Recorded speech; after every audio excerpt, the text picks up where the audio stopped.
gens dans un esprit de prière. Donc vous avez déjà travaillé à la maison, c'est juste que nous voyons ensemble ce qu'on a fait. Donc le texte qui nous est donné, le Somme 139, oui, 23, 24, il est écrit: sonde-moi, ô Dieu, et connais mon cœur. Éprouve-moi et connais mes pensées. Nous avions besoin de demander vraiment au Seigneur, parce que faire un bilan sans le Seigneur, ce n'est pas évident. On a besoin de lui faire ce bilan. C'est pour ça que la relation avec Dieu, la relation personnelle avec Dieu, qui est le premier point, est le point vraiment essentiel. Donc, nous passons à la première partie. Il est question de s'évaluer, de le connaître, confesser son péché et prendre de nouvelles résolutions pour l'année 2024. Assistance des frères et sœurs en Christ. Est-ce que nous avons pris part aux activités d'assistance dans notre paroisse en 2023? Nous avons l'habitude de dire que Mélène paroisse famille. Comment est-ce que nous sommes en train d'implémenter ce concept de Mélène paroisse famille en 2023? Il y a eu des activités ici, il y a eu des deuils, les bien-aimés ont été d'une façon ou d'une autre touchés. Est-ce que nous avons été là à la paroisse quand les pasteurs nous ont demandé d'être présents? Évaluons-nous et prenons des résolutions pour la nouvelle année. La communion fraternelle, est-ce que nous avons assisté personnellement un frère et une sœur à difficulté en 2023? Combien de frères connaissons-nous? Combien de domiciles connaissons-nous? Évaluons-nous et prenons des résolutions. Nous sommes membres de la communauté de Mélène. Est-ce que nous sommes dans un groupe? Si oui, comment est-ce que nous sommes comportés dans ce groupe durant 2023? Est-ce que nous avons été mis fiers d'assistement pour le fonctionnement du groupe? Est-ce que nous avons travaillé pour que le groupe se développe en 2023? Est-ce que nous avons été objet de réconciliation? Quand il y a eu des difficultés dans le groupe, évaluons-nous, confessons les péchés que le Seigneur nous révèle et prenons des engagements pour la nouvelle année. Assistance spirituelle et matérielle aux pasteurs et aux encadreurs. Généralement, l'attitude des paroissiens, c'est critiquer les pasteurs. Le pasteur est monté, le pasteur est descendu. Est-ce que nous avons même eu du temps pour prier pour nos pasteurs en 2023? Si oui, combien de temps avons-nous passé dans la prière? Peut-être par trimestre. Évaluons-nous et confessons nos péchés.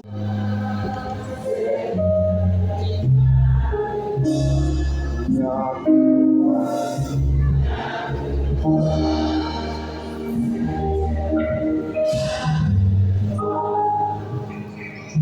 Seigneur nous appelle, après cette année 2023, à nous réconcilier avec lui.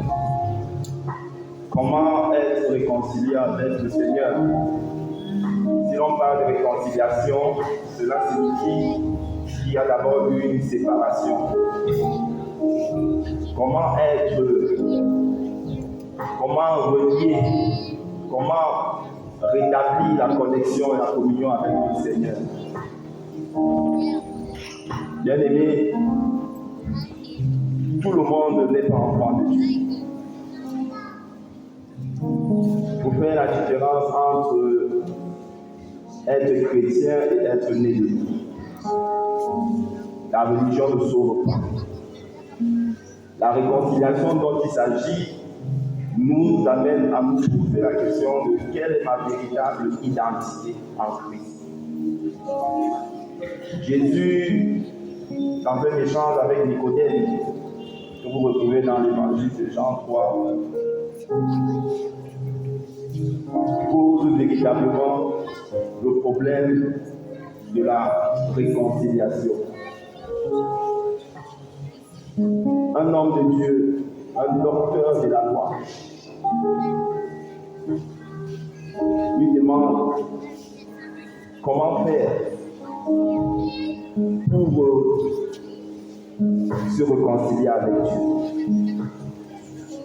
Venir à l'église ne sauve pas.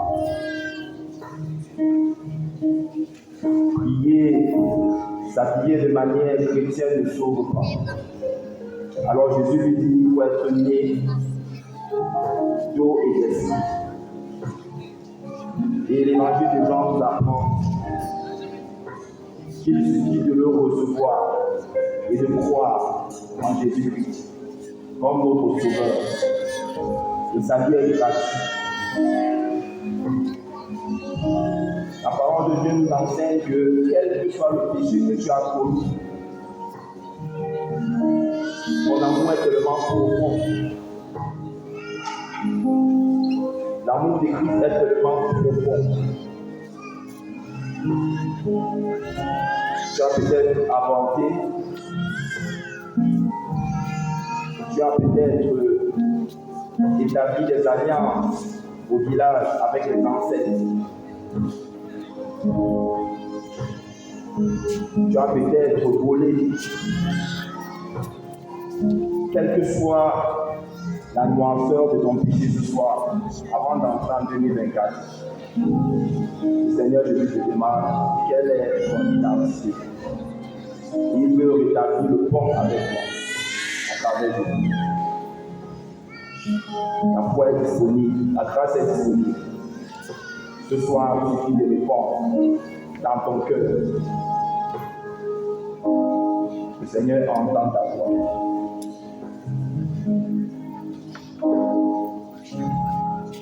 Tu peux faire cette prière silencieuse. Le Seigneur, Jésus-Christ, je reconnais que je suis pécheur. J'accepte qu'à l'œuvre de la croix, ton sang m'a purifié.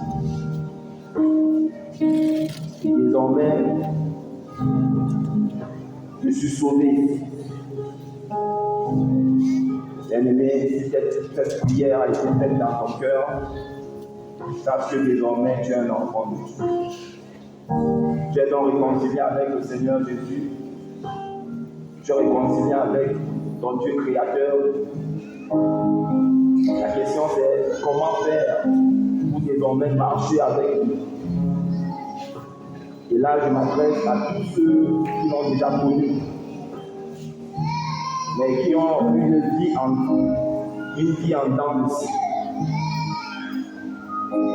Une vie qui ne répond plus aux standards divins. Quelle est la vision que Dieu a pour toi?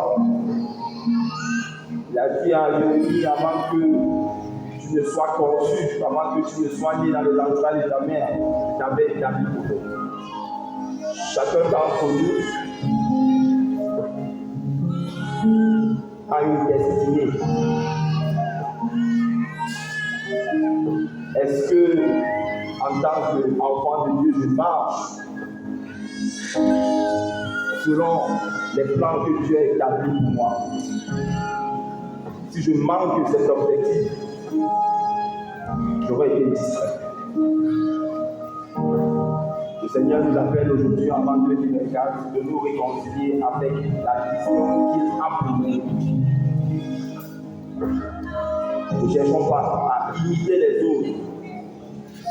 Ne cherchons pas à copier ce que les autres font. Chacun d'entre nous est spécifique. Et le Seigneur voudrait que nous soyons, en tant que corps de Christ, des compléments qui s'entraident. C'est pour cela que l'amour de Christ se caractérise particulièrement, au-delà de sa profondeur, par sa largeur et sa longueur. Cet amour doit être partagé. Le Seigneur dit, tu aimeras Dieu de tout ton cœur, de toute ton âme, de toutes tes pensées, et tu aimeras ton prochain. Et c'est le plus grand des commandements. Quel que soit le niveau de foi que tu atteins dans la marche avec Dieu, quel que soit le niveau de croissance spirituelle, si tu ne manifestes pas l'amour, tout cela est vain. quels que soient les dons que tu peux faire, quel que soit ton niveau de sanctification, si tu ne manifestes pas l'amour tel que Dieu le définit dans 1 Corinthiens 13, cela est vain. Et comment faire pour manifester cet amour? Ce n'est pas par notre force, c'est par la force de l'Esprit de Dieu. L'Esprit de Dieu nous fortifie. L'Esprit de Dieu vit en nous. Et la parole dit, je puis tout par celui qui me force. Ce n'est pas par ta force. Aujourd'hui, pour nous réconcilier avec Dieu, le Seigneur nous demande de nous abandonner. Ne promène pas des regards inquiets. Je suis avec toi. Il nous rassure. Il ne nous abandonne jamais. En tant qu'enfant de Dieu, on peut traverser des moments difficiles. On peut connaître la perte des êtres chers. On peut connaître la perte d'emploi ou l'absence d'emploi. On peut connaître le découragement. On peut connaître le désespoir, la tristesse. Mais cela ne doit pas être un obstacle, une barrière.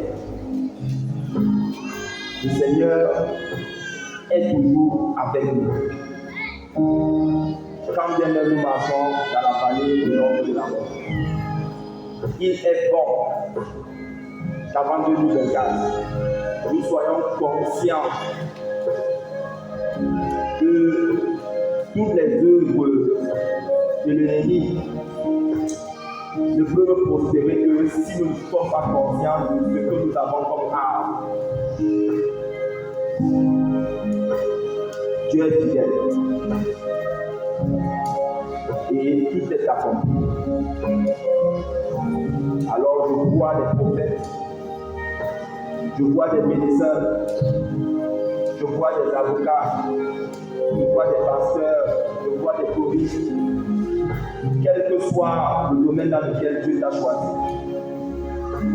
Reste ferme, garde la foi. Imagine tout ce qu'il y a d'impossible, parce que Dieu te dit, tout est possible avec lui. Ne compte pas sur ton intelligence, ne compte pas sur tes propres réflexions. Cherche les pensées supérieures de Dieu pour toi. Jésus-Christ, avant de venir sur terre, avait pour mandat de sauver l'humanité. C'était sa mission. Chacun d'entre nous a également une mission. Cherche-la de tout ton cœur. Trouve-la. Ne me demande pas comment. Rentre, pose la question à ton Père. Notre Père. Cherche-la de tout ton cœur avec la soif dans la parole de Dieu. Il va te la révéler. Mais je peux te donner une piste. Ne néglige pas tes talents. Chacun de nous a un don. Et très souvent, le don est utile pour les autres. Alors, tout ce dont tu disposes et qui est utile pour l'épanouissement de ton prochain, chéris-le, développe-le. Pense à la parabole des talents. 2024. Si tu sais chanter, améliore tes techniques. Chante pour le Seigneur. Si tu comprends les mathématiques, entre dans les profondeurs des mathématiques. Ne te limite pas au standard de l'école. À l'école, on va te dire que tu as eu 20, c'est excellent. Avec le Seigneur, c'est la perfection en Christ. Si tu sais bien parler, ouvre-toi une plateforme où tu peux bien t'exprimer, peut-être comme journaliste, peut-être comme pasteur, je ne sais pas quoi d'autre, ou enseignant. Ne néglige pas le talent que Dieu a mis à toi. Alors, pour sortir, je vais juste partager avec vous le verset qui a sous-tendu notre édification ce soir. C'est le livre d'Éphésiens, au chapitre 3, verset 14 à 18. Je vais le lire pour nous. À cause de cela, j'ai fléchi les genoux devant le Père. C'est l'apôtre Paul, chapitre 16. Duquel dit son nom, toute la famille dans les cieux et sur la terre. La position de pasteur Annie. Il n'est pas divers. Les Écritures sont trop petites, la lumière est très forte. Je vais paraphraser.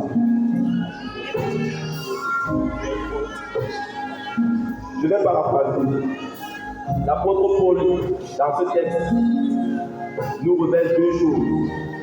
Premièrement, il prie pour le peuple d'Éphésiens afin que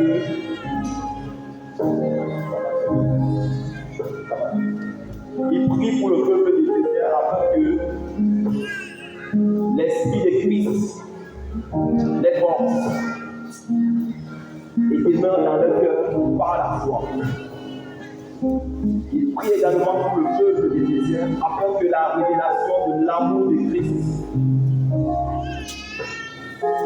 s'enracine en eux, afin qu'ils puissent comprendre la longueur, la largeur, la profondeur et la hauteur, et parvenir à la connaissance de la plénitude de Dieu. On ne peut pas dire qu'on aime Dieu si on n'aime pas son prochain.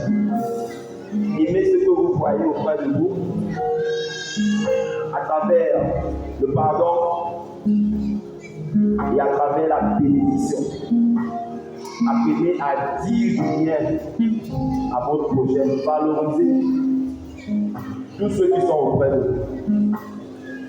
Priez pour vos ennemis. Bénissez ceux qui vous maudissent. Priez pour tous ceux qui vous détestent. Ce n'est qu'ainsi que vous pouvez triompher de Dieu.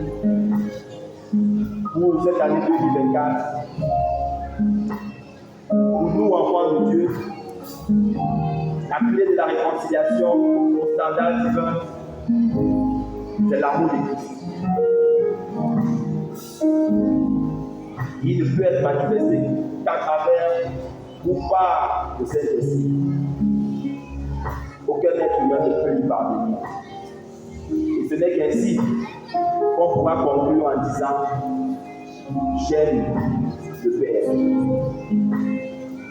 Sans amour du prochain, personne ne peut déclarer qu'il aime Dieu. Aimons d'abord ceux qu'on voit. Aimons ceux qui nous détestent.